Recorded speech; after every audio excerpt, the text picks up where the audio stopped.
Oke, gini. Untuk ngambil endpoint dari Flutter ke API kita yang ada di GoFiber yang di server, gimana caranya? Butuh 4 folder. Yang pertama models, provider, kemudian ada service, dan juga ada fitur. Nah, ke model dulu nih. Model buat apa? Model itu untuk merepresentasikan tabel di database. Contohnya model jurnal. Isinya apa? Ada ID, level anxiety, body, link audio, created ad, updated ad, dan lain-lain. Nah, ini kan sama kayak tabel kan, tabel jurnal yang di dalamnya ada kolom ID, kolom level anxiety, dan lain-lain. Nah, di sini ada dua metode, to map sama from map. Apa itu data-datanya? Kalau to map itu yang awalnya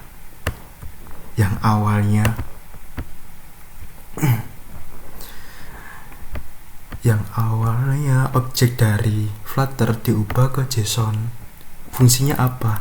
Jadi kita kan kalau mau ngepost data, misalkan login atau register, ngirim data dikirim ke API, kan nggak bisa kan langsung dari Flutter, codingan Flutter dikirim ke API. Pasti ada yang namanya JSON, kayak yang di Postman. Bentar aku buka.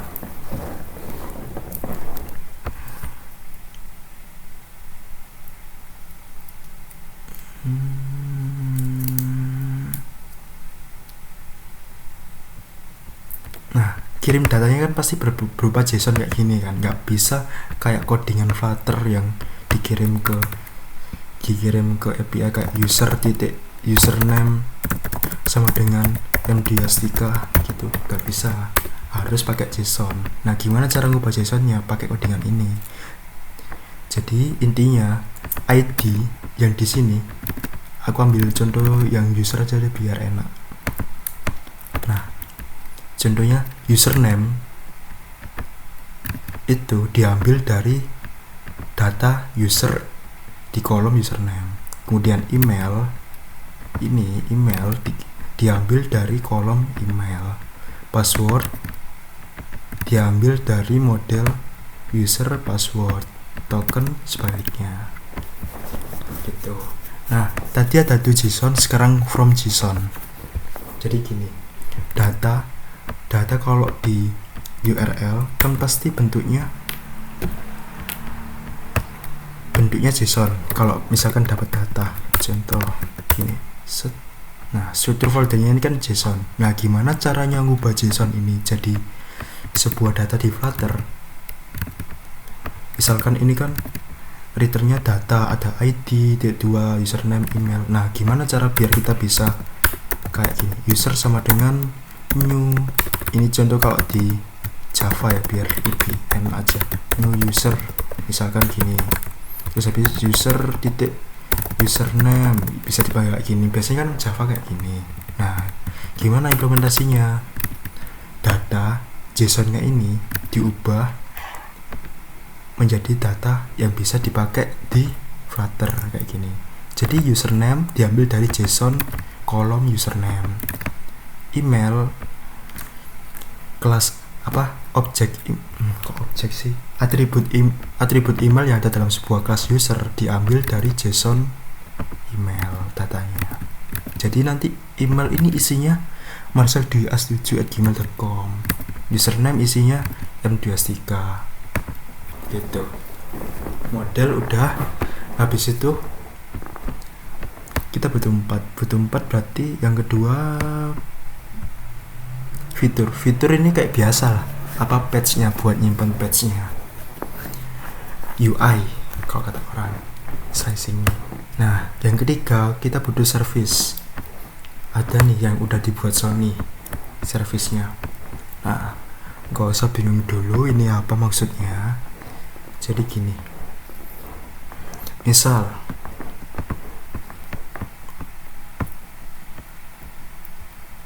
ini belum, misal base URL ini diambil dari mana dulu? Base URL diambil dari .env. Jadi kalian nanti waktu nge-clone GitHub-nya waktu nge-pull GitHub-nya jangan lupa jangan lupa diketik cp.env.example.env gini. Fungsinya apa? Agar file yang ada di .env.example dipaste jadi file.env ini. Nah, lanjut ke bagian out service-nya. Jadi base URL-nya kan udah diketahui. Base URL-nya tuh 1.7 bla bla bla IPv1. Dipakai dong di sini. Nah, habis itu bayangin kan udah pernah pakai Postman semua. Bayangin ini adalah tampilan Postman yang dimana respons itu bagian ini, jawabannya nanti. Sedangkan HTTP POST ini metodenya ada post, get, put, patch, delete, head option. Ada post, nanti ini bisa diganti delete juga bisa, get juga bisa gitu. Nah, URI parse ini buat parsing base URL out login, berarti ini buat endpoint kemana? Buat ke login. Nah, karena ini post udah pasti ada bodinya kan, ini headers biarin application.json, application/json. Tapi ini ada pengecualian. Kalau data yang dikirim ada tipe filenya, nggak cuman text string kayak gini, perlu content type-nya diubah jadi multi-part form data. Itu sama kayak yang awalnya biasanya kita kan lewat body yang raw JSON. Contohnya yang direlaksasi meditasi, buat read data meditasi dia kan nggak bisa pakai JSON kan, dia nggak bisa pakai raw JSON, dia pakai form data. Form datanya apa? Karena ada tipe file, link audio sama link image kan harus diisi tipe file gitu. Nah, bodinya itu apa yang diisi, kayak misalkan login apa aja yang diisi, email sama password. Sama email diambil dari email, password diambil dari password, atribut dari parameter password. Nantinya bakal dipanggil nih service-nya. Nah, gitu.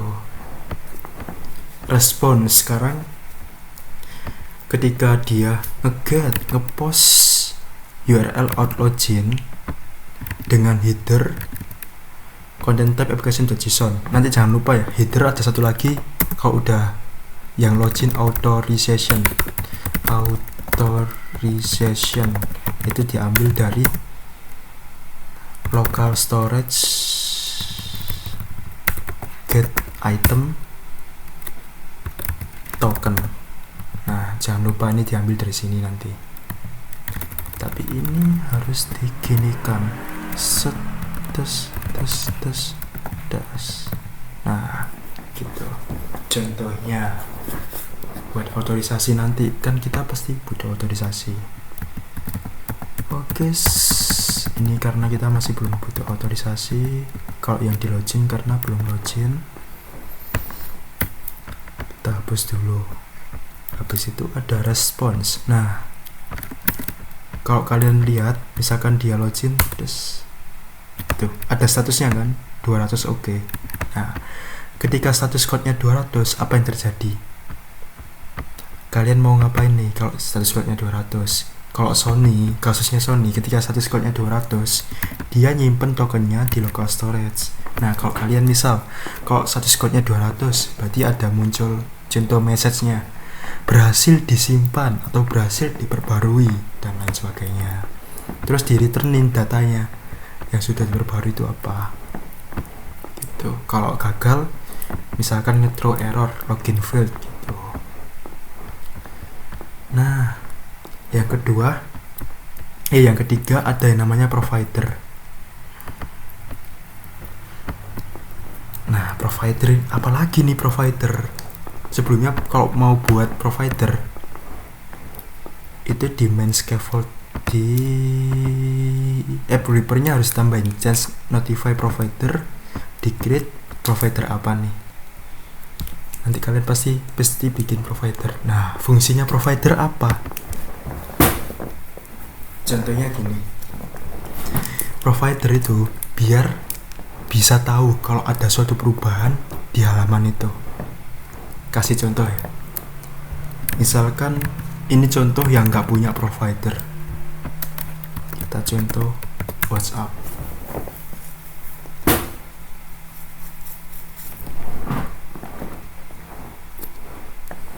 Ntar nge-lag.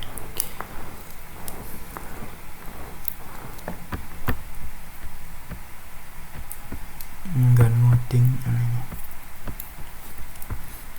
Nah, mana Marcel? Nah, ini contohnya Marcel Dwi-Astika. Apa yang terjadi kalau kita nggak pakai provider? Misal aku ganti namaku Marcel Dwi-Astika A. Save. Nah, harusnya udah berubah kan? Tapi lihat di chatnya.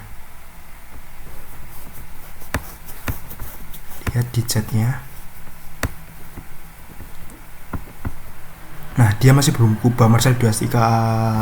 Itu kenapa? Karena ini nggak pakai provider. Provider itu fungsinya apa? Ketika ada perubahan di halaman lain yang ngikutin halaman tersebut, ngikutin data usernya. Misalkan data apa? Kalau datanya keubah, dia bisa ikut memperbarui, kayak nyepuin. Ini ada data yang berubah nih, yang lainnya ubah juga gitu. Nah, fungsinya itu biar nggak usah nge-refresh. Nah, kalau kayak kasus WA gini, dia nggak ubah nih, data Marcel Dwi-Astika, dia harus di-refresh biar tahu kalau datanya berubah. Nah, kita nggak mau kayak gitu. Kita pakai provider biar apa? Biar kita tahu kalau datanya berubah, dia nggak usah refresh, otomatis datanya berubah. Enaknya apa? Lebih cepat karena UI-nya nggak usah di-load ulang. Yang di-load ulang itu cuman datanya. Ya. Kalau kasusnya WA, dia nggak pakai provider, dia pasti bisa berubah tuh. Dia berubah, tapi harus di-refresh dulu. Kok bisa langsung berubah waktu aku ganti namaku di sini Marcel Dwi-Astika. Terus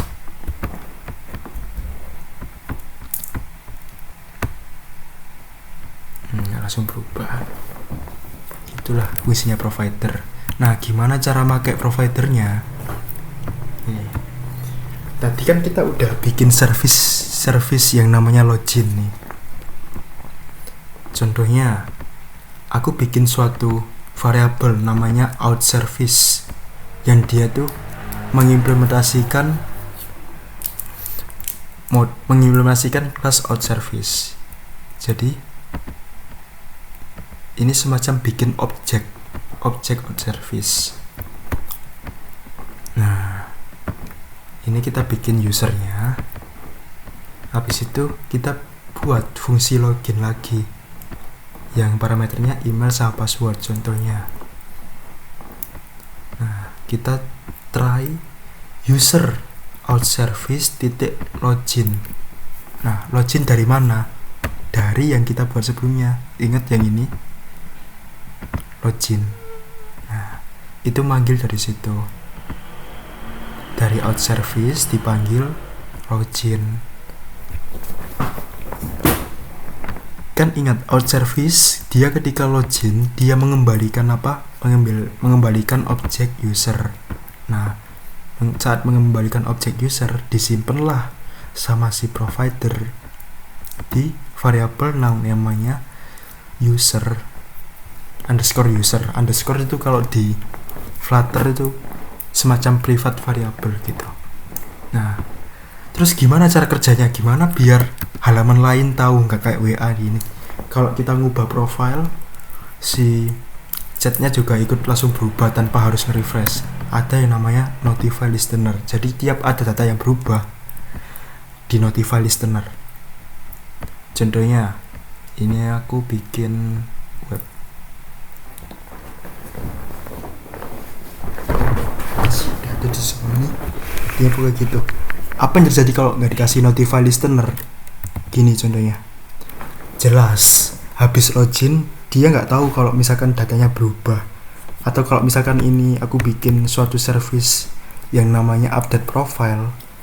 Habis ku update, datanya nggak bisa langsung berubah, pasti harus di refresh atau itu bukan ngapus sih, ngapus dari background aplikasinya terus buka aplikasinya lagi baru bisa berubah. Nah sekarang enggak, kita notify listener, jadi siapapun yang pakai user itu pasti ikut berubah gitu. Nah sekarang gimana cara makainya? Kita contoh halamannya, ini halaman login register login. Nah,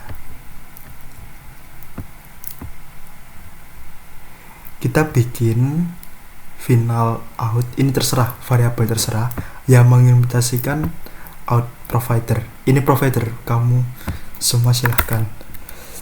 Ini provider ini agak khusus. Kalau di kelas kan biasanya kita gini, final out sama dengan new out provider, biasanya kayak gini kan, provider gini. Nah, tapi beda kalau yang namanya provider, dia cara bikin new-nya harus kayak gini, provider of out provider. Nah aku juga nggak hafal ini, jadi nanti copy paste aja. Terus habis itu ini ya diganti sesuai provider yang kalian bikin. Nah habis itu dipanggil tuh providernya out login. Providernya mana? Ini.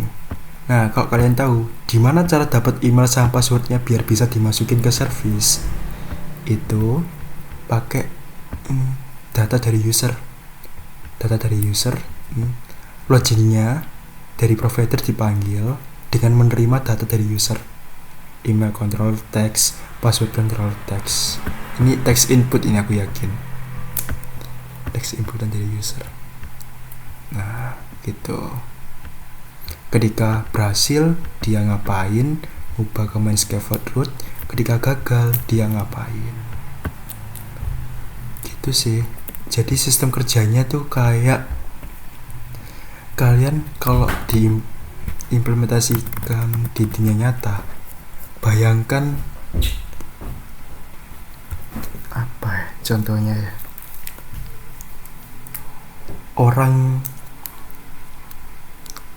bayangkan provider ini orang yang suka cepu. Jadi orang yang suka cepu tuh tugasnya ngapain biasanya? Kalau ada info dikit, dia tadi ngerasani kamu loh, dia kayak gini. Nah tugasnya provider gitu, biar yang lainnya tahu kalau ada perubahan yang terjadi gitu. Kalau ada apalagi contohnya, sistem kerjanya, pokoknya alurnya itu kita user kan login page. Dari login page ini dia contohnya kalau dalam kasus login page, dia dari login page dia manggil provider yang dibikin. Habis dipanggil dia ngejalanin fungsi login yang ada di dalam provider itu dengan memberi parameter email sama password. Nah setelah dipanggil barulah si providernya bekerja. Email sama passwordnya sudah ada, login, dia bakal nerusin ke service. Nah service yang dimana servicenya itu ngarah ke fungsi login, ke sini kan, ke fungsi login. Nah diterima parameternya, habis diterima diarahin ke out login, ini diarahin ke BE, terus dari BE dari GoFiber dapat respons, diterima, terus di return, dapatlah data usernya. Setelah dapat kan berarti user ini dapat data usernya, dapat dong, udah. Sekarang ketika ada perubahan di user ini, siapapun page yang make data user pasti akan ikut keubah otomatis gitu. Udah sekian dari saya, terima kasih.